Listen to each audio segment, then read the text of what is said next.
The primary focus of most of our franchise owners is serving residential customers. They'd rather have Mr. Electric than Eddie the Electrician. They'll give you $350 to go start your Mr. Electric.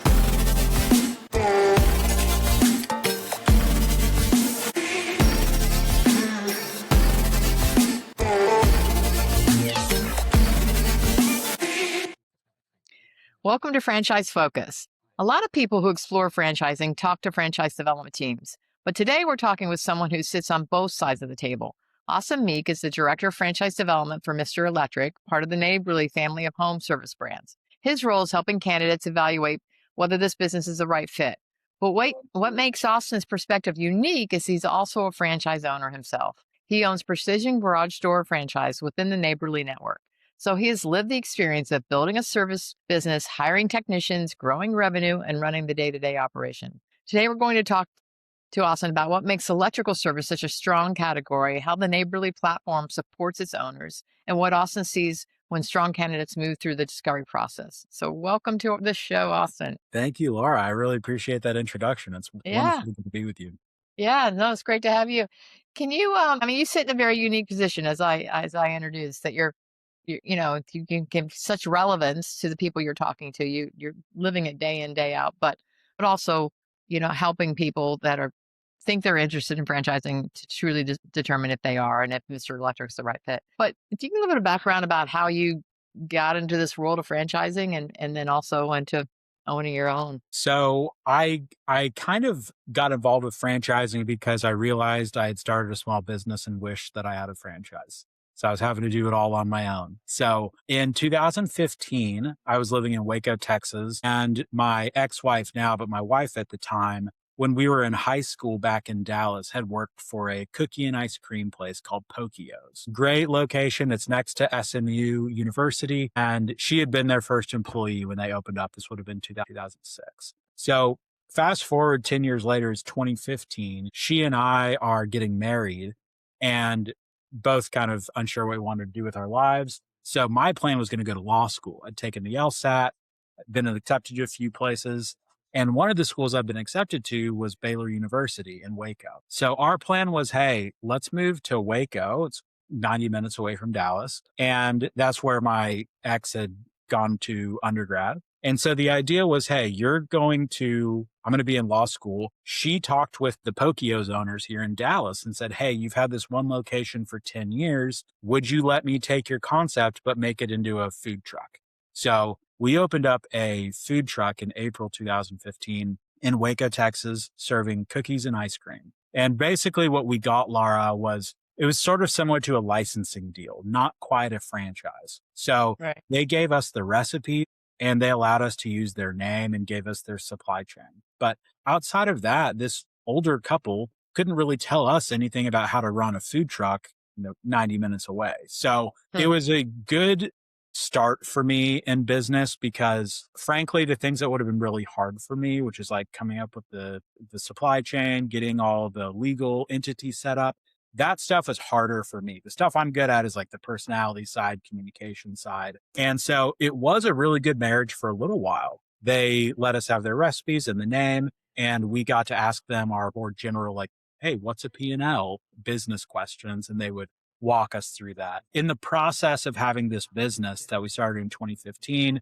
baking cookies in the morning, trying to go schedule catering events throughout the day, I would go cater at Neighborly, which is headquartered in Waco. So that's how I got exposed to Neighborly. I was the ice cream guy, Laura. I had been doing this small business with my wife for 5 years, and our marriage was going downhill. And I was like, hey, if this thing is not going to work, it's not going to be because we're working together. So that's when I started thinking, hey, where could I go have a job where she could continue to do the business or vice versa, but she wanted to keep doing the business. And so I called on the people that I used to go serve ice cream to, and one of them was Neighborly. And literally, Laura, at the time, this was in 2020, 2019, Neighborly did not have a strategy for working with franchise consultants like you. They would hope that maybe Laura would introduce a brand like Mr. Electric to your candidates, but there was nothing on Neighborly's end to really make that easy or enjoyable or lucrative for franchise consultants to get to know Neighborly brands. So that's really why I was hired, was to build a broker relations department at Neighborly and make Neighborly an easy place to work with.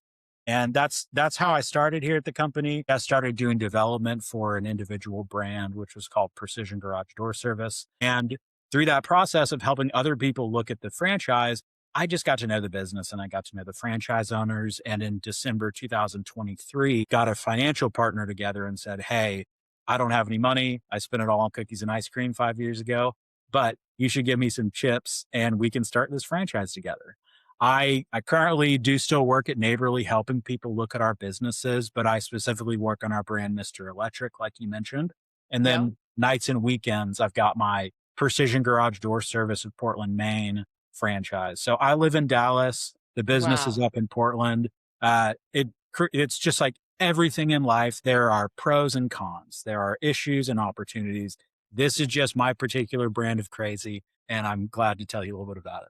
It's by far one of the best stories of entry into franchising that I've ever heard. I love it. That's fantastic. So what would you say are some of the biggest misconceptions that people have when they start exploring franchise ownership? One, the franchise is going to do it for me. Like all I need to do is just put money in an account and then magically that money turns into more money. That's called passive investing. That's called the stock market, your 401k. So I think that's something that's really important for people to recognize is that any of these franchises, whether it's Crumble Cookies or McDonald's or Precision Garage Door Service, all that it is a highly refined system for running that type of business. So like all Mr. Electric is a system for running an electrical business. You are the one as the franchise owner. And this is where I think the second disconnect is. A lot of franchise owners think that, okay, my job is to put money into the business and then the business just runs. There might be like some concepts that you could do that, maybe like a vending machine concept or something like that.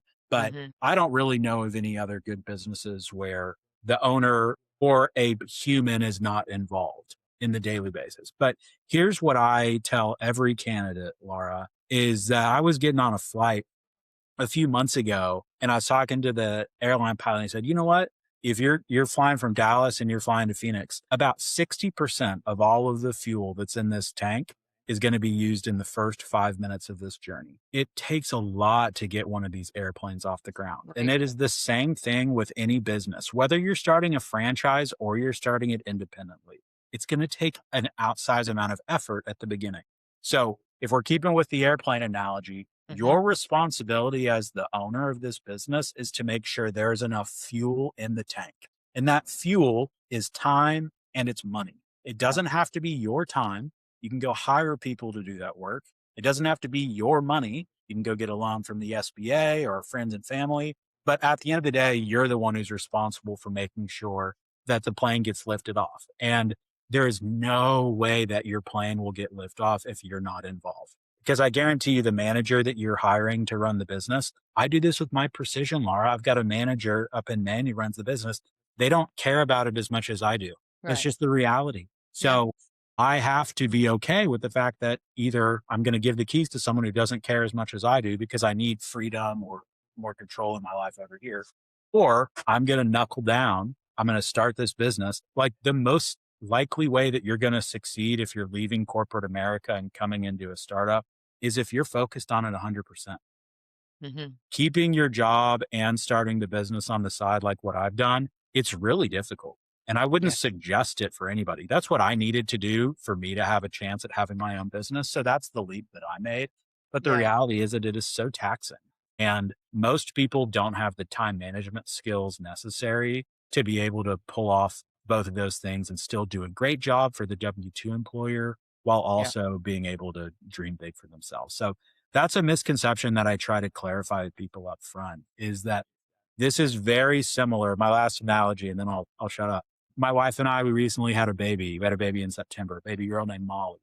And having a baby, it's not dissimilar to starting a business. And the reality is when we were at the delivery room, at the hospital, there were two places I was allowed to be. Either in the delivery room with my wife holding her hand, holding her legs up, or I was allowed to be in the lobby of the hospital waiting for information from the delivery room to go share that with friends and family. I wasn't allowed to be on the golf course. Okay. So that's the way. Anybody who's thinking about That starting their is own business, awesome. think about it that way. Like, you're starting a business, you're having a baby, you're either in the lobby or you're in the labor and delivery. Your manager is the one who's going to be in labor and delivery. Hopefully you can be in the lobby. But once again, like, you're not at the golf course, not when the Yeah, business is starting, not if you want to make sure that it succeeds. that is fantastic. I hope I can remember that one. That is It's really recorded. great. Yeah, I That is know. the beauty of this. Yeah, that's fantastic. Yeah, I just want to use that because that really helps paint a really easy picture for people, I think. Yeah. If you don't think about it that way, that's okay. It's not a character flaw. It just means that the likelihood that when you're looking at that item 19 of the FDD and you're seeing the top 10% or the top quartile, the likelihood that you're going to be able to build a business that reaches those numbers while you're doing this in your off hours, it's just not very likely. Do not expect full-time results if you're not going to give full-time effort. If you can only Yeah. give part-time effort, that's okay. I'm only giving part-time effort to my garage door business that's up in Maine because I have a W-2 job that I care a lot about that I do during the day. Yeah. But I'm okay having a slower burn and a slower break even up there in Maine because my expenses are more because I'm having to pay a manager. But that's okay because I signed a 10-year franchise agreement. What I'm doing in revenue years 9 and 10 is a lot more important than what I'm doing in years 1 and 2. You've got to make it through years 1 and 2 to get there, of course. For sure. But I feel like one of the things that people really underestimate about a franchise is how much risk the franchisor is taking to agree to be with you for the next 10 years. And you're taking a risk as well. So any good franchise system should recognize that this is a risk reward. If we give this to you for 10 years, there's not anyone else we're allowed to sell this to.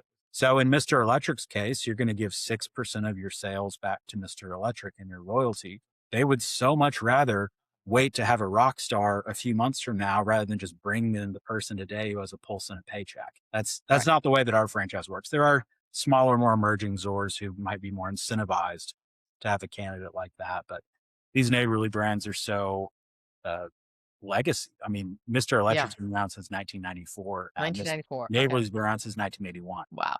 1994. So how many franchisees are there now in Mr. Electric? At the FDD shows there's 211 locations of Mr. Electric.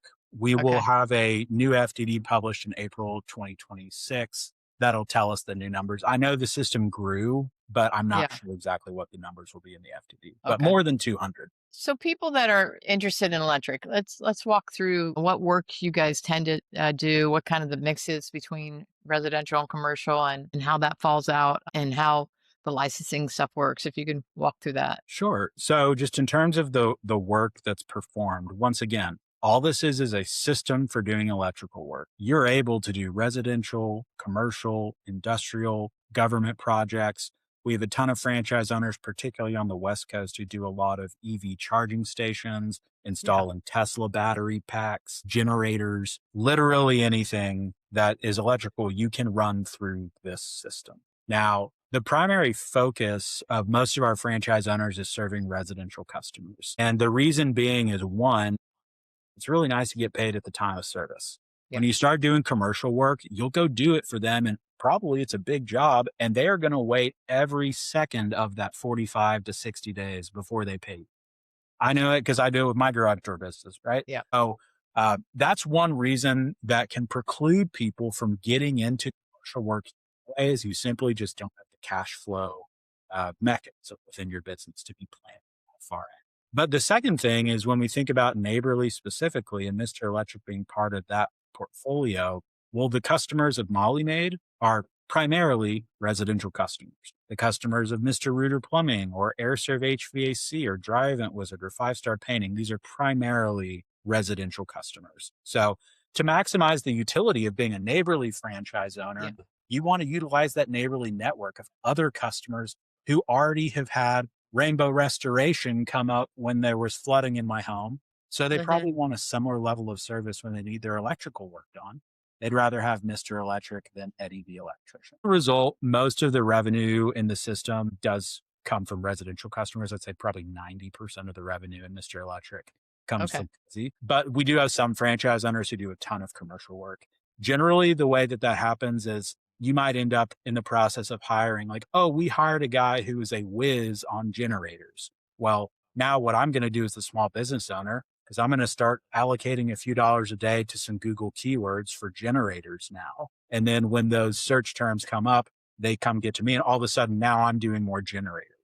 Got it. So you would, with any of these neighborly brands, Laura, you'll be paired with the marketing team of that brand. And I can guarantee you, Mr. Electric is not a perfect system, but Mr. Electric has been trying really hard since 1994 to perfect this system. And because our network is so large with more than 200 locations, if we're trying to roll out something that doesn't work, you guarantee we hear about it immediately. We've got 10 emails about it. So Yeah. there's network effects that are available to you when you're in a franchise system as large as Mr. Electric, much less neighborly, that you're just not going to get those insights when you're in other verticals. So that's the type. Really, like, we can do any type of work, but primarily, think about stuff that people would have happen at home. In terms of the licensing, you do not need to be an electrician to own a Mr. Electric business. Your business itself will need to be qualified. And every state has a different qualification process. But generally, what's going to happen is that if you wanted to start a Mr. Electric and you're not an electrician, you are going to rent that electrical license from someone else who's in your state who has it.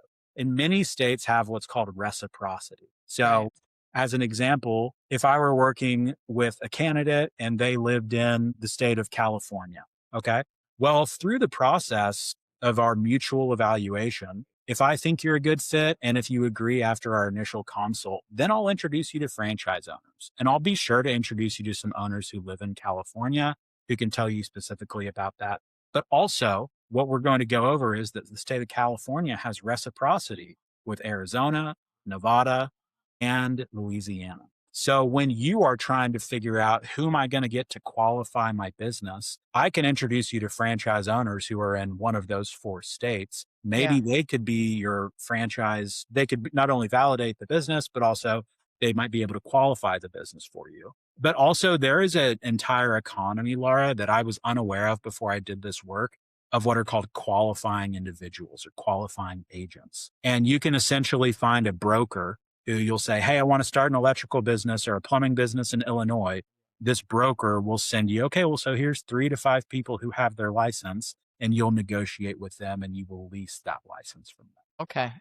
The Well, that's great. I would want your people to know is that we've been franchising since 1994. Not one time in our history has someone tried to open the business and they were unable to because they couldn't get the license they needed. So it is an important hoop to jump through, and you will jump through that before you open. But it's much more important to figure out, are my motivations right? Do I like the market that's available? Do I have the money to capitalize this venture and run the system the way that they're going to be coaching me on it? All of that stuff is a lot more important than the licensing piece. Let's talk a bit about, hiring the electricians or the apprentice to go through it. Where how neighborly helps, how people find people, and how does that process work? So I live down here in Texas where we do a lot of hunting. And when it's deer season, you're going to get your deer rifle that has a big scope on the top of it. Okay. And you're going to go sit in a blind, wait for the perfect buck to come by and pop. If it's dove season, I like shooting birds. So dove season, quail season, you're not going out with a sniper rifle. You're going out with a shotgun. And the way that that bullet works is that you're going to hit the trigger, and then all those little BBs spread out. When you're hiring for your maid company, it's much more like you're going hunting with a shotgun. It is spray and pray, because conceivably anybody could come and learn how to wash baseboards. When you're hiring for Mr. Electric, it's very specific who you're going to be able to hire. There's going to be some like back office roles where you could hire anybody.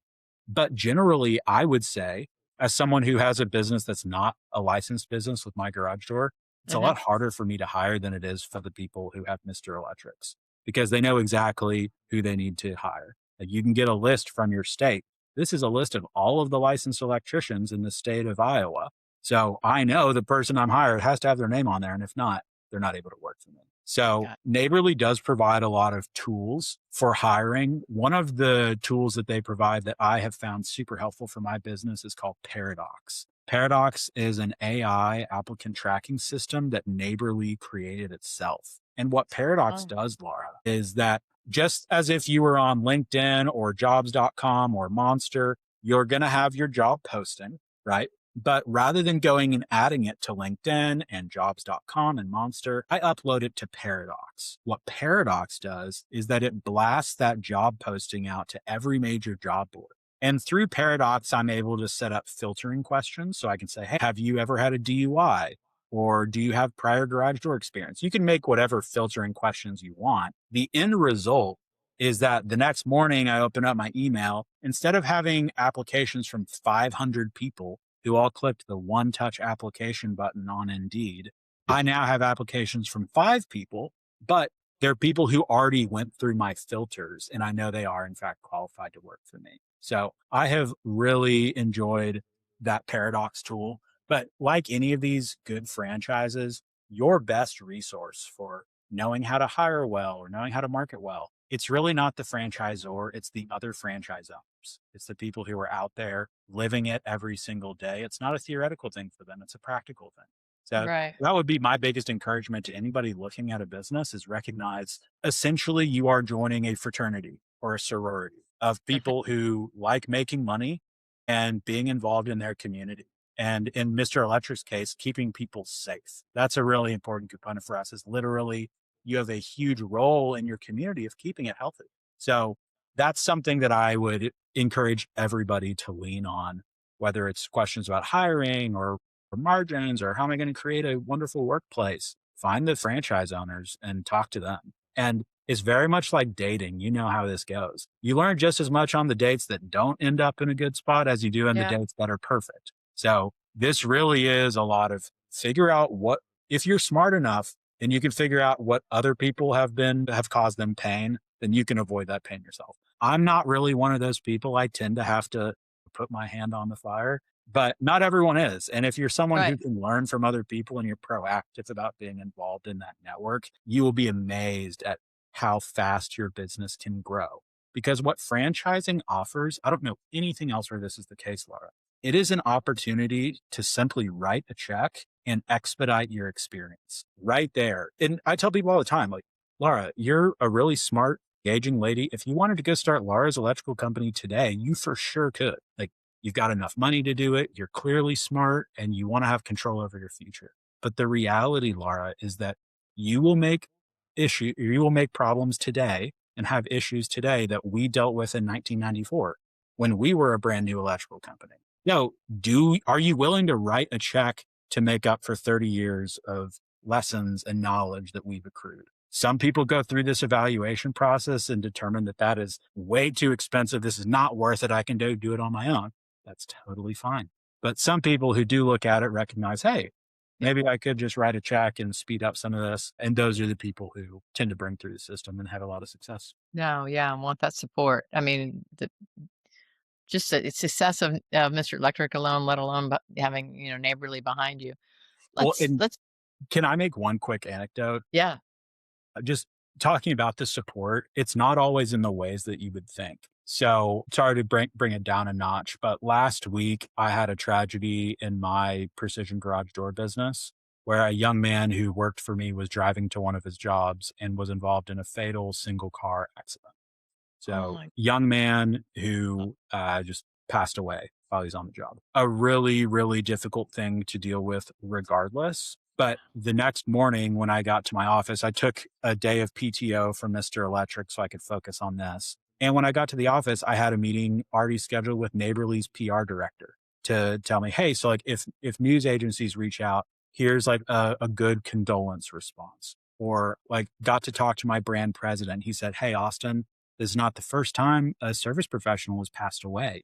Here's how Precision has done this in the past. And so one of the results was that the family had set up a GoFundMe and my president sent that out to the Precision network of other owners. We were able to raise about $25,000 for this Oh, guy's family.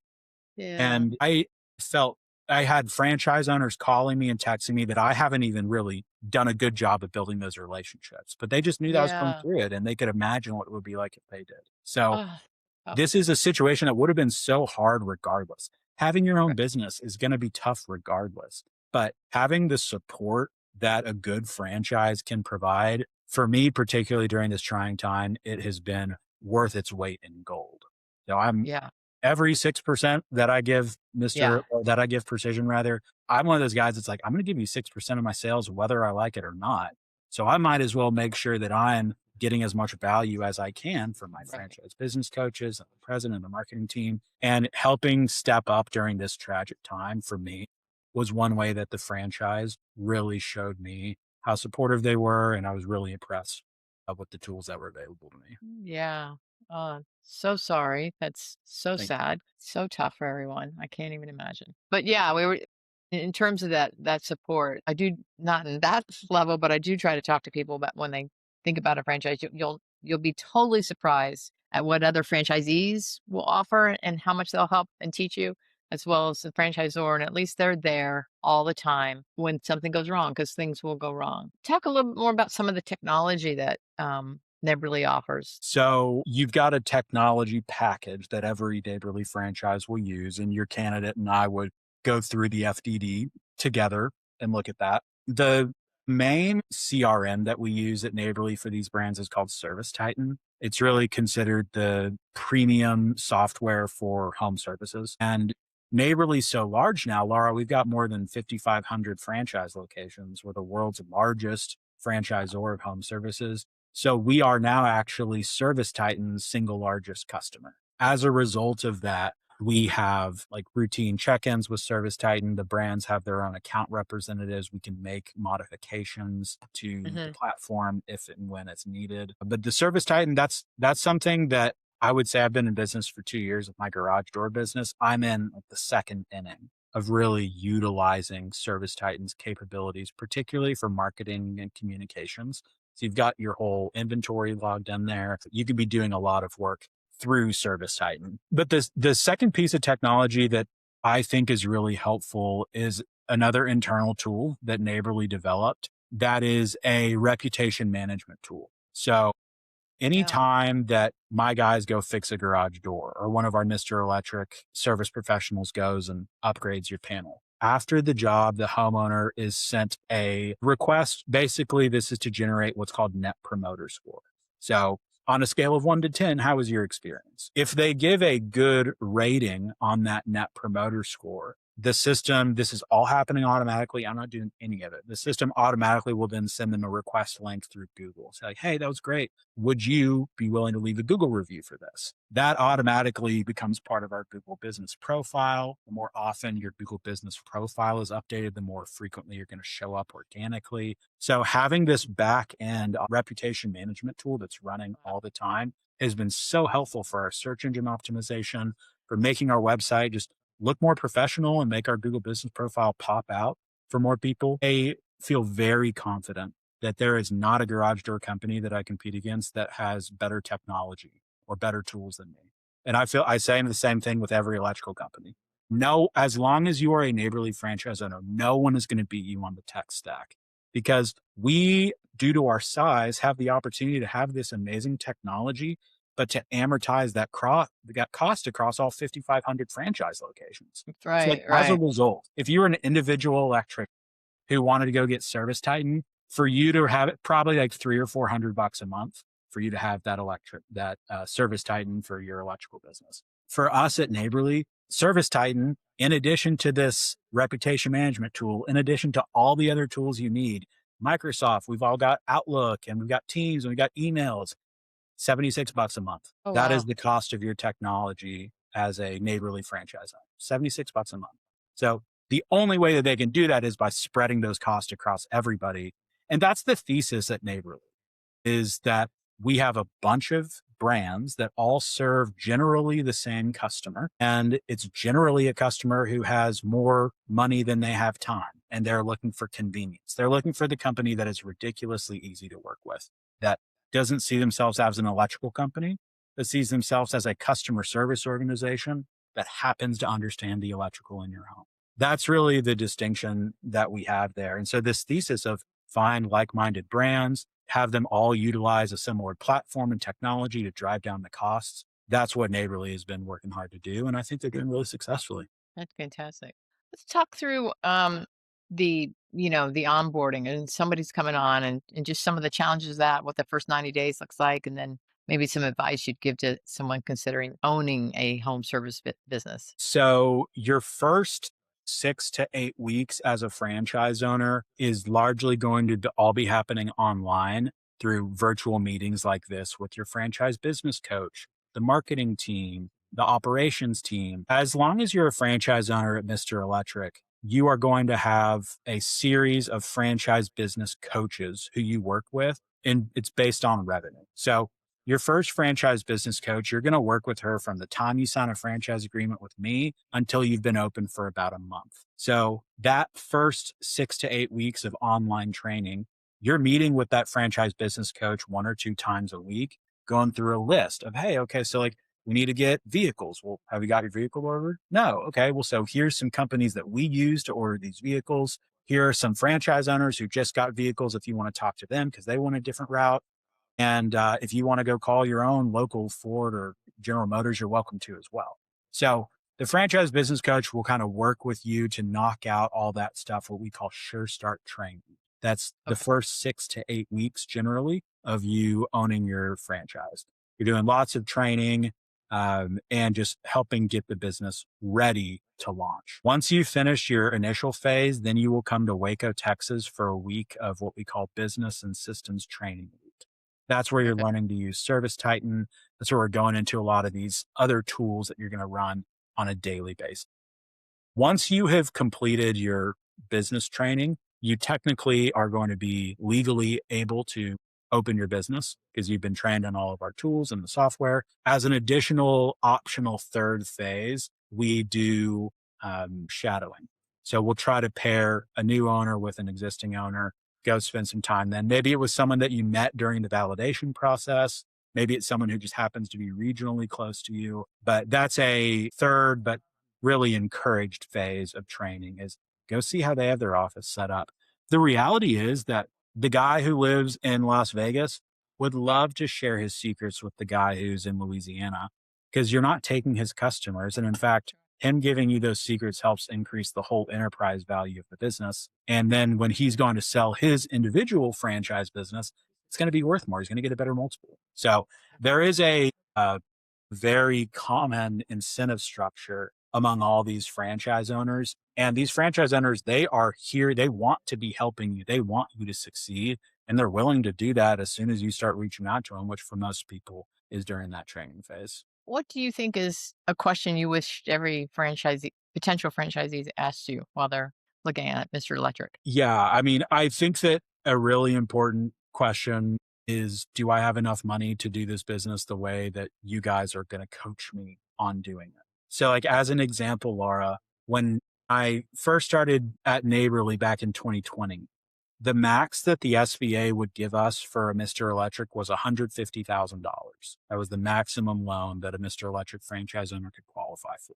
Because of the success of those franchise owners over the last 5 years and 6 years in repaying their loans, the government continues to escalate the amount of money that they will award a Mr. Electric franchise. These days, it's $350,000. They'll give you $350,000 to go start your Mr. Electric. And one reason why we've increased that amount is because we've learned back in 2020 when we were doing this, we still had a lot of existing electricians who were coming into us like, hey, Okay. I'm really tired of being my own boss. I want to turn this into Laura's Electric. I don't want to do Laura's Electric. I want to turn this into a Mr. Electric. Especially since 2020, we've had a much more professional person coming to us wanting to start one of these businesses. So your white collar refugee. So as a result, those people are not going to go out and fix somebody's electrical issue today. So they really, to de-risk their business, they need to start off with 2 vehicles, with 2 electricians. Because if one of them has a real world issue, all of a sudden, well, I did $0 of revenue today, even though I spent a bunch of money on Google and I had my office space because I only have one electrician. So that's one of the things that we've changed and that I always tell people from the front is that you would so much rather have money and not need it than need money and not have it. And there are opportunities available to you as someone who is starting a business that are not available to you once you've been open for 3 months or 6 months and wish you were better capitalized. So get more money than you think you need at the beginning. That's one of the things that I wish people knew, because the reality is there's only one unforgivable sin in business, and it's running out of money. Yeah. Every other stupid decision you make is okay if you have enough money in the bank. The guy Yeah. who invented pet rocks was a dummy until people gave them money for them. And then now he's a millionaire. So that is really the way that I see people fail in these businesses, is that they simply don't have enough money. So we try to be really judicious up front, make sure they understand here's what the investment would look like if you were going to be running this the way that Mr. Electric is going to suggest. What's a surprise that you had running your own business that just weren't thinking about it? A nice surprise that you weren't planning about when you got into it. This is a good surprise and a bad surprise, but I would say that I have understood with greater depth the terrific responsibility that comes with being a owner of a business and having employees. I say terrific, like it can be terror inducing, right? Right. Because you realize how responsible that these people are to you're how responsible you are for these people and how reliant they are on you. And it's not just them now, but you get to the point like me where, had our Christmas party and everybody's wives came. And so Yeah. now I'm getting to talk to them. And the thing that I love about having my own business is that that power can be really scary, but when harnessed properly, can be transformative for everybody that you work with. And it can change generations of people. So, as an example, when we started the business, we didn't offer health insurance at the beginning because we just couldn't afford it. And I Right. had one employee who has a daughter with some issues. And I and my business partner, we decided, hey, just out of our pocket, we're going to pay for her to go to therapy until we can give everybody insurance. And it was off the books. None of my other employees knew about it. I was just doing it for this one guy. But getting to talk to his wife about ways that we were like, our daughter's doing so much better in school this year, all those little things that wouldn't have been possible if he didn't work at Precision Garage Door Service of Portland, Maine. Like, I never thought I'm a Christian myself, so it always is interesting to me how my life is taking a different path than what I thought it would. I never Yeah. thought I would have a business halfway across Yeah. the country. I never thought I would have to fly up unexpectedly during my daughter's spring break to go to a memorial service for one of my employees. But I never thought that I could have another employee who this year we were able to he was able to get out of debt because he Oh, worked. man. And we do goal planning every single year at the beginning of it. And on our wall, we have what our goals are set up. One of my goals that's on my wall in my office is that everyone who works for me makes six figures. That's one of my personal goals for the business. And I'm really clear with these guys. Hey, so like for you, that's cool about being a franchise is like, hey, so for you to make six figures, you need to do X amount of jobs a day at a Y job average, at a Z conversion rate. And if you Yes. think that I'm making it up, I've got literally 500 other Right. precision technicians today that are all across the country doing the same thing as you are. So Yeah. I can connect you with these other precision employees and you can learn from them. So that's what I love about franchising is that it really is a family and not every family is great. So I don't want to make a claim that every franchise is one that's worth Right. joining. But if you can find a franchise that's filled with people who are like-minded to you, and the things like with electricity, people are usually not doing this franchise because they're super passionate about electrical work.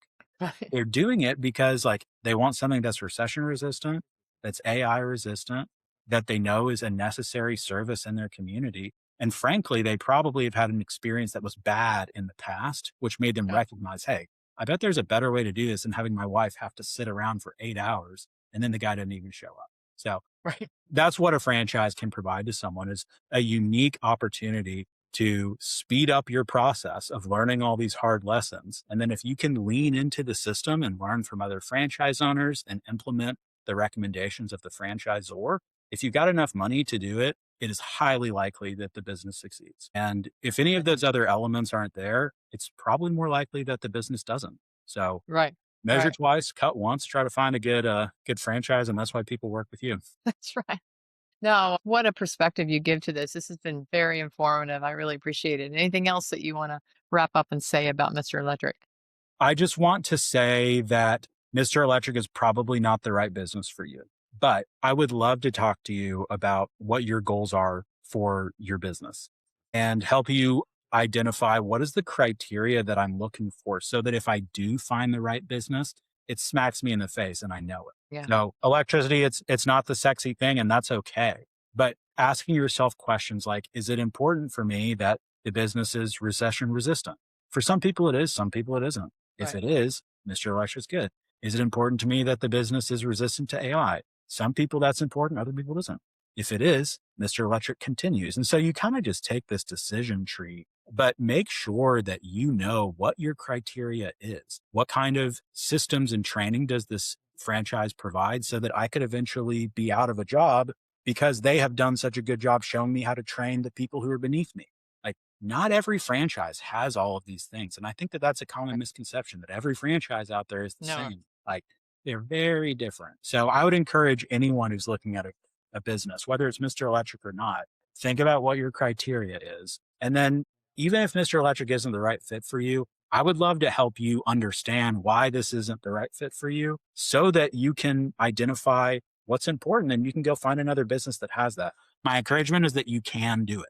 Okay. That's great. Yeah. That is my encouragement to you. You do not have to go work for other people. There are people out there who are much wealthier than me, much smarter than me, and they get a little bit scared and then they don't want to move forward. And that's okay. But the reality is that if you change nothing about what you're doing, if you look up 5 years from now, you've still got those golden handcuffs. They're a little bit tighter. Maybe they gave you a little bit more money. You've got more responsibility, but ultimately those pain points that you're feeling today, you will only feel even greater 5 years from now. So Yep. if you think that that's possible, that that's the case, the best time to plant a tree is 20 years ago. The best time Yeah. is second best times right now. So I would encourage all of you, you can do it. Talk to other people who are doing it. And if you see yourself in them, then your decision's made. And if you don't see yourself, then your decision's made. But take the Well step, said. talk to franchise owners, and then figure out if it's the right investment for you. That's excellent. Excellent. Well, I really appreciate the time today, Austin. Really was helpful. Look It's forward a to catching pleasure. back up with you down the road. Absolutely, Laura. Thank you for all you do. Yeah.